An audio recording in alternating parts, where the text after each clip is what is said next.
Welcome to the Grand Prairie Senior Reading Theatre Project to pay tribute to the late Mary Nutting and her book, A Grande Education, 100 schools in the county of Grand Prairie from 1910 to 1960.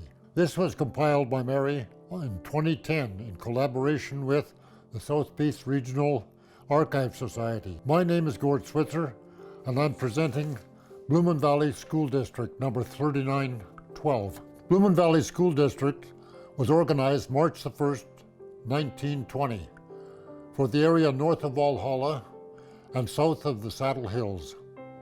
School opened that same year in the spring in Ivor Borgenson's vacant bachelor shack, with Talbot Ronan from Valhalla as the first teacher. In 1921, the schoolhouse was built on donated land, the southeast corner of this section.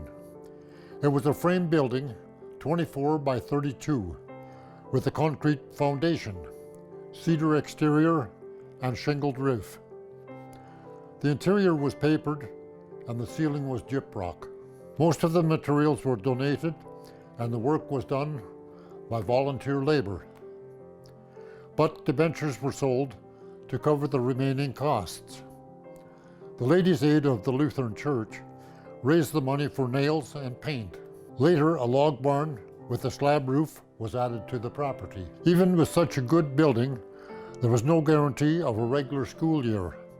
In 1925, Miss Travnor, a visiting teacher from Saskatchewan, taught school for the summer and into the fall. She returned home in December, again leaving the school without a teacher. The summer session was still in vogue in 1932, when Miss Dorothy Peck taught during the summer and fall months. During the Great Depression, school taxes were often worked off by many tasks required to maintain a small country school. Fencing the schoolyard, cleaning and repairing the barn, cutting wood, hauling water, working the school grounds, and cleaning the school. With little money coming in from taxes, the school was sometimes closed for a portion of the year because they couldn't afford to pay the teacher. During the 1940s, the situation was decidedly better. The school had an organ, and the parents were raising money for a playground. A new Canadian flag in front of the school was raised every morning and taken down at the end of the school day. The teacher was receiving an isolation bonus of $100 per year. The nurse from Hythe visited regularly to keep an eye on the health of the children. Dorothy Farnsworth Hagelin recalled how she and her siblings went to school in the winter with horse and cutter.